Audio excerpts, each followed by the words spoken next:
This is a new situation that India needs to consider. Money is flowing. You go to Tamil, the area in Kathmandu, you find the Chinese billboards now in Chinese characters, never seen before. So you have like what you see in Kazakhstan, in other areas where there is a lot of Chinese influence. Right. So this is an indication that China's role has increased substantially, and Nepal is vulnerable, and India needs to do something more concrete.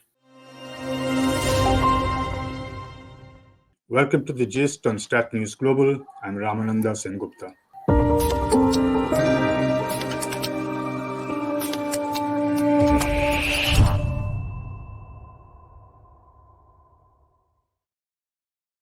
Our guest today is Dr. Shrikant Kondapalli, the Dean of the School of International Studies and a Professor of China Studies at Jawaharlal Nehru University, New Delhi.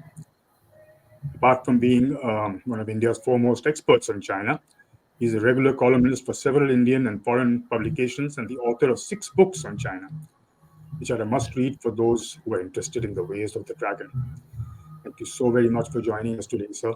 It's a pleasure to have you with us. Thank you. Thank you. So, today let's talk about Nepal because recently I was reading a piece about how some Chinese nationals were caught on the border through Kishanganj coming in using Nepali papers. What are the implications of that, sir? Diplomatically, politically? Well, we have had a few cases of Chinese masquerading as Nepalese citizens and entering into India through mainly Bihar. East Champaran district is one of the main areas. This June, for example, 2 Chinese nationals were arrested on the India-Nepal border in East Champaran district. And they came into India without a visa. And the previous month, in May 2023, 2 more nationals were arrested from China in the Delhi region for staying illegally in India after entering through Nepal. And October last year, there was a Chinese national who was arrested in Greater Noida for staying illegally in India after entering through Nepal. He was carrying fake Aadhaar card and PAN card. And last July as well, 2 Chinese nationals were arrested in Bihar after they entered through Nepal borders. So many of them entered through this region probably due to the difficulty in getting visas for Chinese nationals. It is pretty hard. For example, last 3.5 years after Galwan incident, Indian embassy seems to have issued about 3,500 visas so far. That's about 1,000 visas a year. When we compare that figure with nearly 150,000 visas a year given prior to the Galwan incident. So the visa process has been difficult, and so they are looking for these measures of smuggling themselves inside. Secondly, some suggest that the visa fees is very high, Indian visa fees. And there is also the incentive of smuggling, espionage, which is quite possible because some of these arrested Chinese were also, they revealed to their links to some security agencies. So there is, as you know, the India-China relations have become very critical recently due to the Galwan incident. China is refusing to deal with the peace and tranquility issue and disengagement and de-escalation process on the border despite 20 talks between the core commanders. And Dr. Jaishankar, the External Affairs Minister, mentioned that unless until peace and tranquility prevails, there won't be any bilateral relations between the two sides. So I think there is that context in which this illegal human smuggling is carried out into India from China. The implications, of course, are that this is leading to a lot of smuggling, espionage, possibly, we do not know, but also some trans-Himalayan unrest in the event of the 15th Dalai Lama related matters. We could possibly also say that the dumping of goods, evasion of taxes through such, human smuggling. So, sir, when you say human smuggling, you're talking about Chinese nationals being smuggled into India, or are you talking about other sort of activities happening through Nepal? That's right. So that would imply that there are not just Nepalese, but also a lot of Indians involved in that kind of a racket. For them to get Aadhaar cards and things like that, it's not going to be. Indeed. So that's quite a scary prospect if that is how it is. So, but let's start with Nepal, sir. We've had a lot of friction. I would say is a very soft word to use for over the last few years with Nepal. And China has been wooing Nepal for quite a while. But what do you think are the main friction points between India and Nepal to begin with? I think after the 1950 treaty between India and Nepal, there were a number of issues that have come to the fore. Nepalese think that India is a big brother. Many Nepalese, partly because of our role in instituting democracy in Nepal. Previously, it was under the monarchy and the panchayat, and under the Indian inspiration and some work, grassroots democracy and democracy has taken roots into Nepal. So there is the competitive politics. So the rise of nationalism in Nepal to counter India also is one of the friction points. The India-Nepal 1950 treaty was signed in 1950, but we are living in 2023, and so the Nepalese aspirations have increased. They are suggesting that the kind of provisions that are there in 1950 treaty need to be revised as we revise the Bhutan related matters in 2012. So they have similar aspirations that the treaty needs to be revised. Of course, India had revised many provisions, but then the Nepalese were not satisfied. The second is that we have a territorial dispute. It is an open border. Open border also has led to a lot of Nepalese now living in India and also repatriating savings. Several billions of dollars of savings are made. But the important thing about the border is that there is also a dispute. In Kalapani, Limpi Yadura, and Lipu Lake tri-junction, there is the source of Mahakali River is a major contention. And while the 1400 long kilometer border is not in dispute, and also we have in 19th century a treaty regarding the territorial dispute. Nevertheless, sometimes this pops up and creates a lot of disturbances and demonstrations. Coincidentally, when Xi Jinping was visiting Nepal in Kathmandu in 2014, there was a anti-India demonstration coinciding his visit. So that also indicated that China may be behind the protests in Nepal. Even though Nepal and China have signed a territorial dispute resolution in 1961, nevertheless, they also have similar problems of irredentist claims by China and the setting up of well-off society villages. Nevertheless, the territorial dispute is one friction point, in addition to the big brotherly nature, as some Nepalese mentioned, specifically in Uh-huh. terms of anti-India feeling in Nepal for political gains.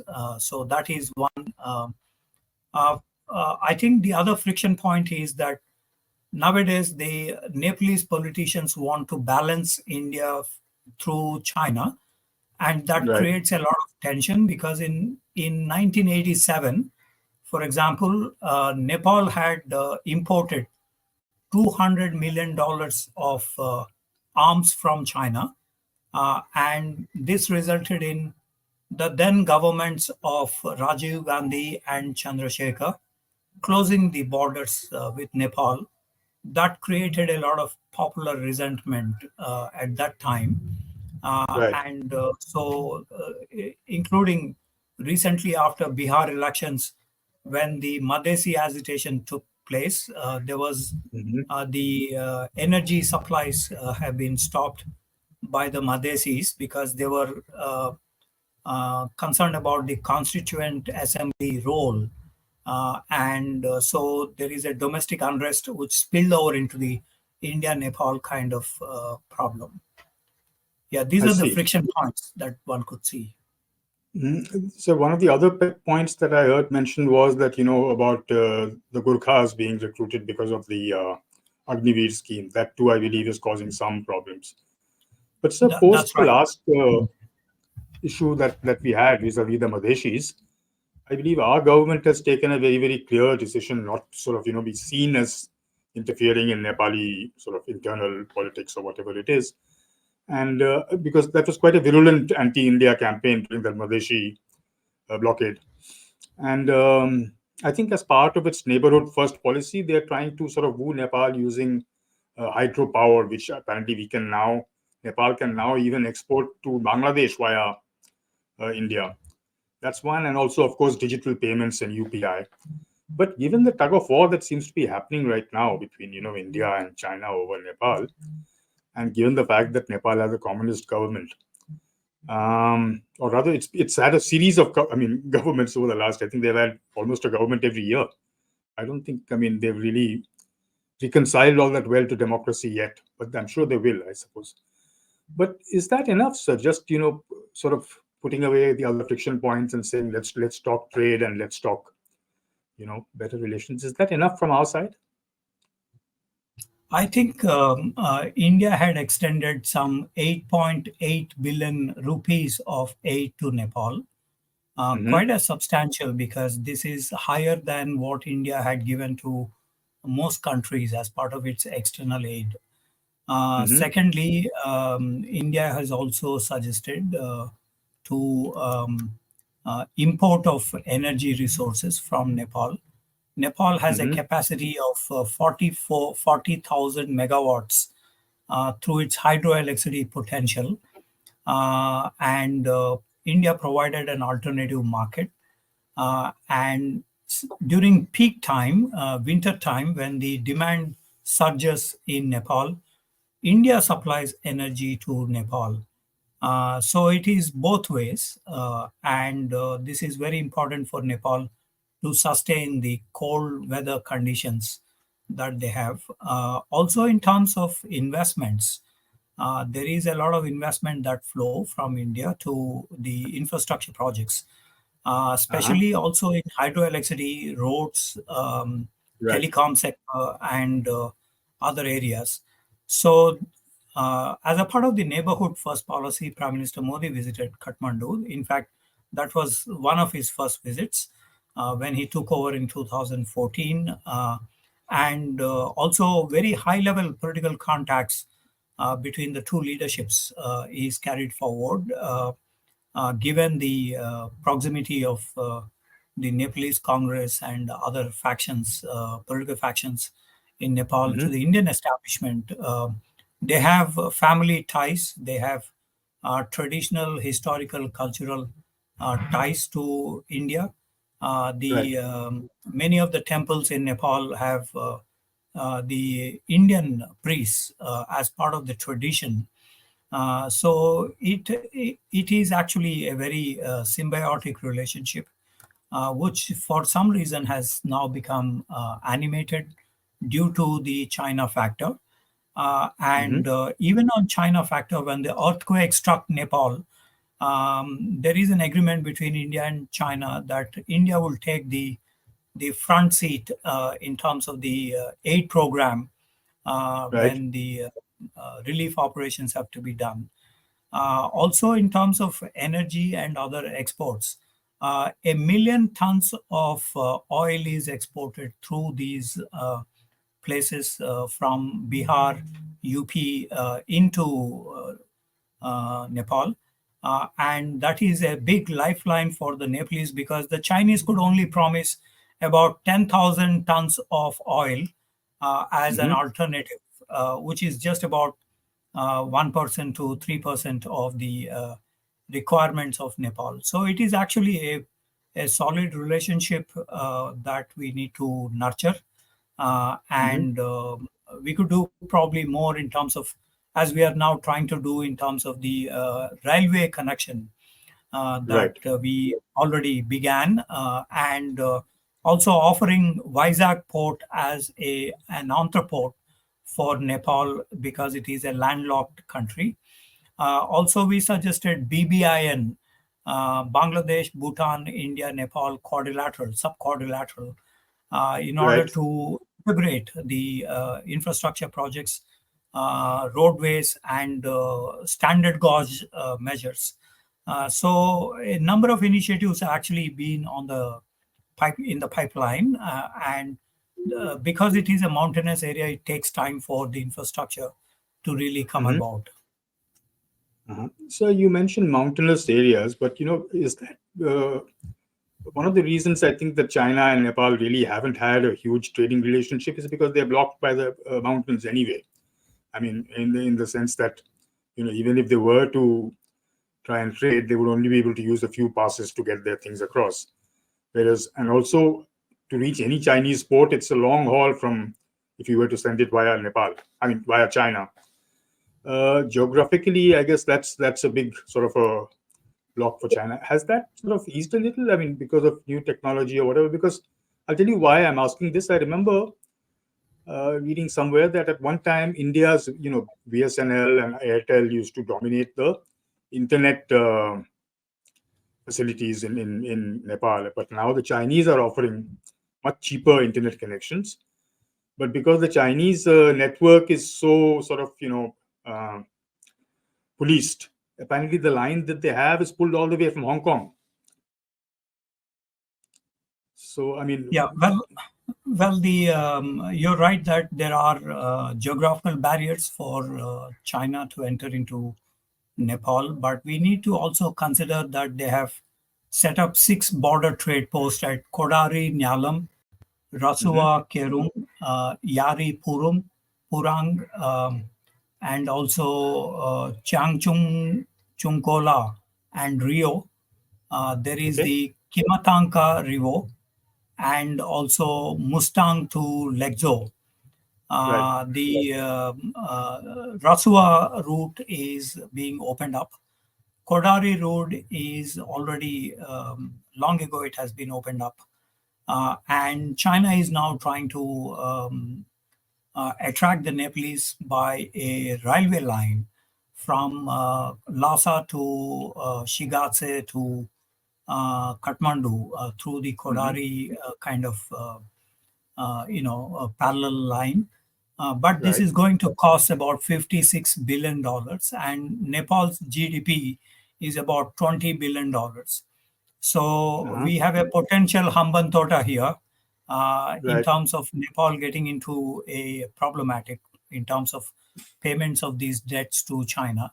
hmm, Incidentally, Nepal signed the MOU on Belt and Road Initiative, but they oppose all the factions in the Nepalese parliament.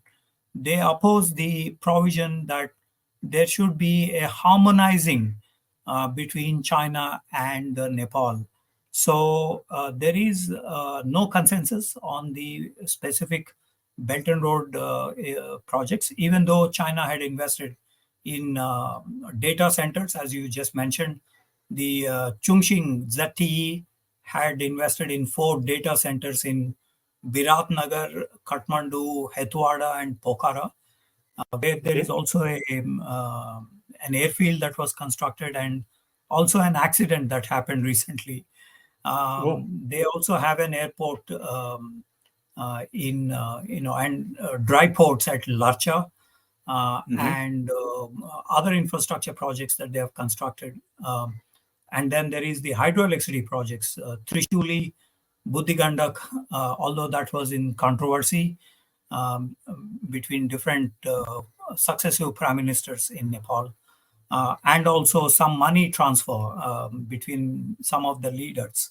According to the Nepalese Senate proceedings, a deputy prime minister's wife received a lot of money, it seems, according to that indicator. So corruption is also one issue in China-Nepal related matters. But Mm-hmm.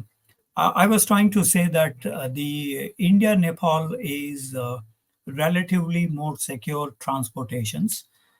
You're right that the Chinese offer to connect to Nepalese with Tibet. From Tibet to Shanghai, for example, is about 4,000 kilometers. So the Exactly. transportation cost would go up. And even if they build the railway line, it is so costly, and it will be imposed on the Nepalese customers.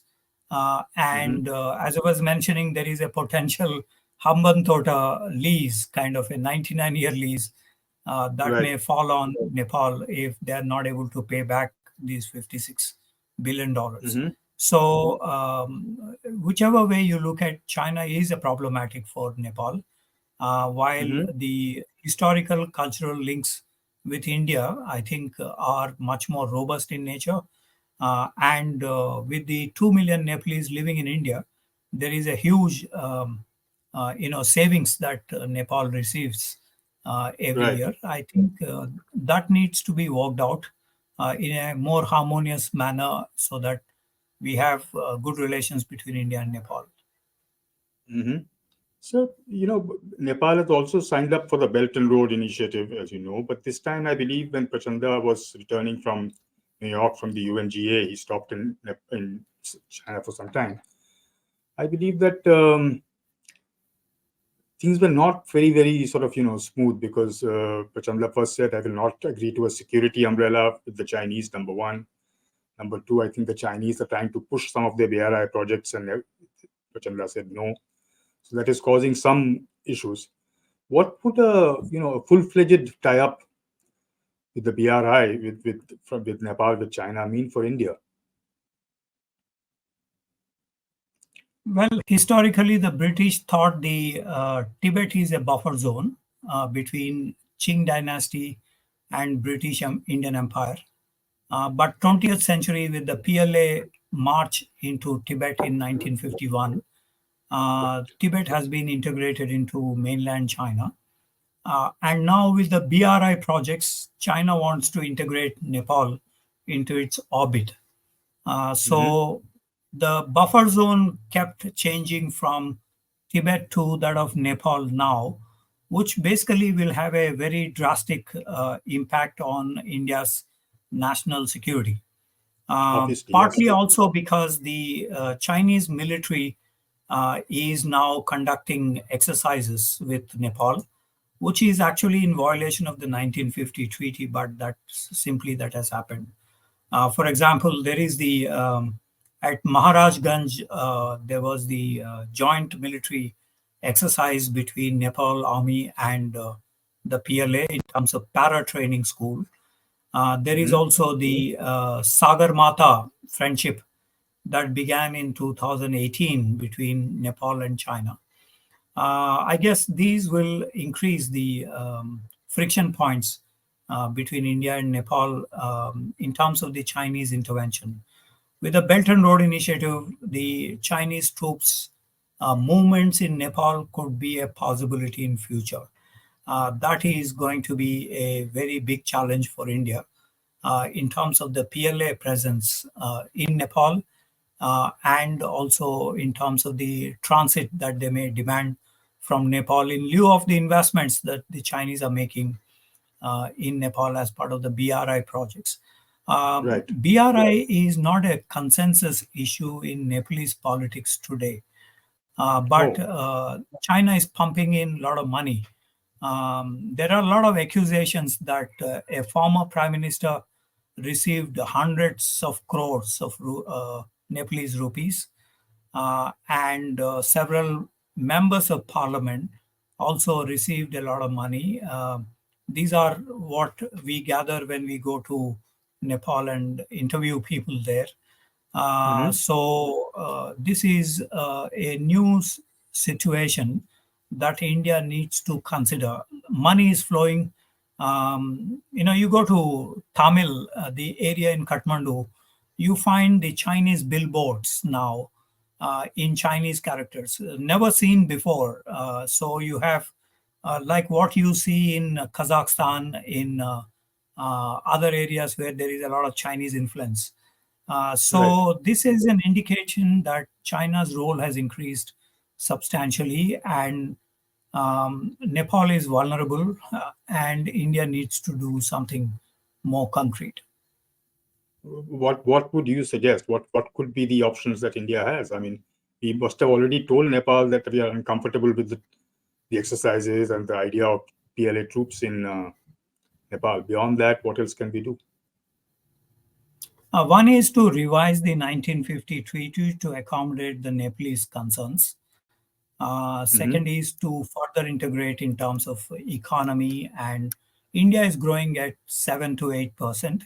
Right. India can afford to build up infrastructure projects connecting to the Hmm. Indian interior, and offering landlocked Nepal concessions related to the maritime dimension, specifically through Vizag or through Howrah, and other ports that we have. And also in terms of people to people connect, and reviving the culture. Nepal used to be a Hindu state, and there is a number of Indian tourists go to Nepal. Hmm. So to enhance the infrastructure in order for this tourist flow is what we need to look at. The telecom sector is currently in Kathmandu, in Nepal as a whole, is dominated by the Chinese telecom networks like Huawei and ZTE. I think a mid-course correction needs to be done here.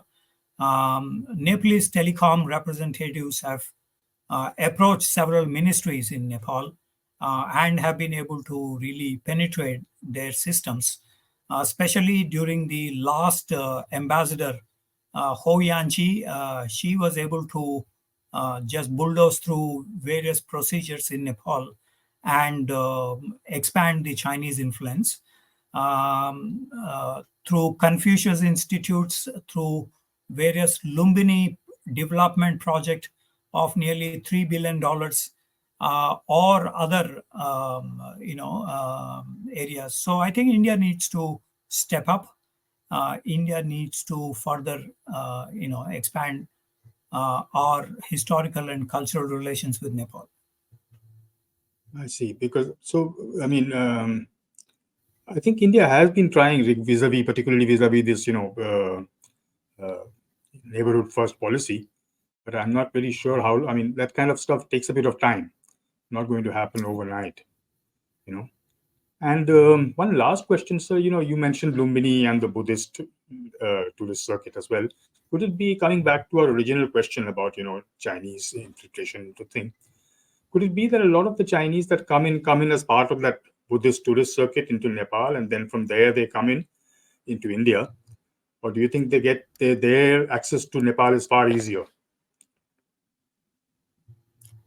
Well, there is the Kodari Road since the 1980s, and it is heavily guarded.